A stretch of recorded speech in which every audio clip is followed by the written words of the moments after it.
tukirimbura cyane cyane ku gikorwa cyo kwiyamamaza cyakozwe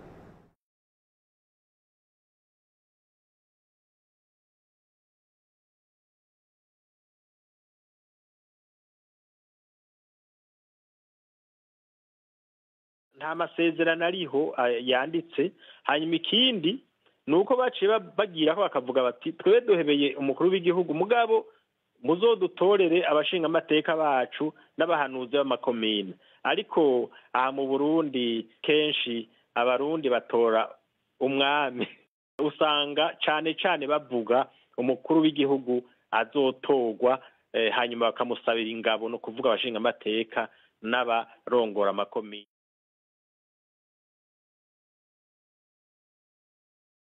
Au départ, il faut dire que la campagne se passait dans une ambiance bon enfant, une ambiance satisfaisante.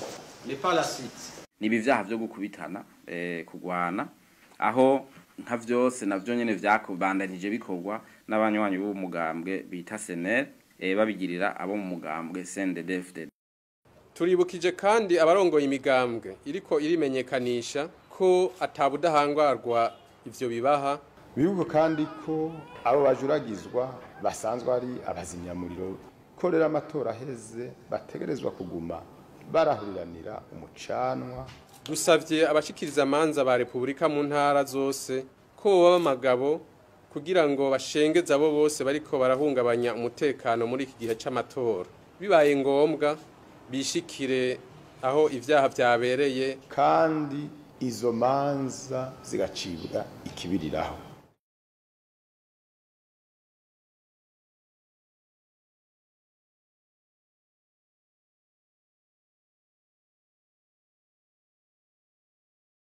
Mashirika ya kutetea haki za kibinadamu yanasema serikali imetumia nguvu zake kutishia na kugandamiza upinzani na wafuasi wake. Kwizina rero ry'inama y'abepiskopi Gatolika y'u Burundi no kwizina ryanje nyene tugira tuti bamwe bose ni bakore ivyo bategerejwe.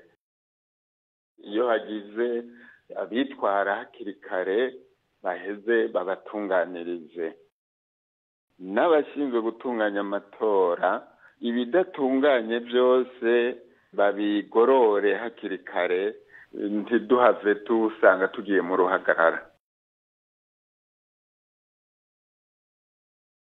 Ni ibibazo bijanye n'ubukene bw'abantu, no kuvuga ibibazo bijanye n'iterambere, ni ibibazo bijanye n'ikibazo c'akazi c'ugwaruka, ni ikibazo kijanye n'ingene leta itunganijwe, no kuvuga bimwe bita bonne gouvernance. Ikindi bashimikira ko cyane ni ikibazo kijanye n'umutekano wa bose.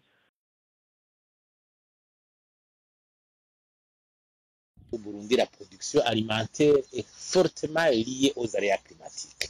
Aujourd'hui, on est à une situation catastrophique où un kilo de haricots à 2500, 3000.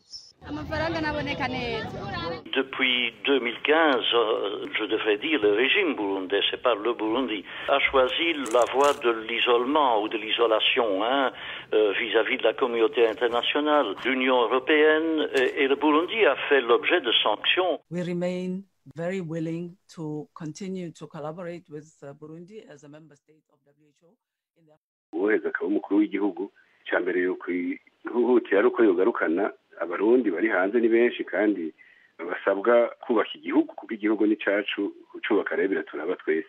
Nk'abariko bariyamamaza dukurikiranye nta kamaro bavuga ati uwangutara igihugu tuzomufasha uko. Mbega nihatsinda ujya mugambwe we uri ku butegetsi tuzogenda twakirwa ngiki? Niko byose byubaka umugaragara bikaba izuba riko riraka. N'ubwa mbere amatora y'u Burundi abaye atabahagarikiza imva makungu.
umuntu agiye mu matora byo guteragira uno munsi akimbura umwaka akimbura undi mwaka gusanga ntiyimbuye undi mwaka yateragiye gusanga arimbuye turi mu imenyerezo rero yuko amatora ari nko guteragira urarimukimbura cyangwa ukarima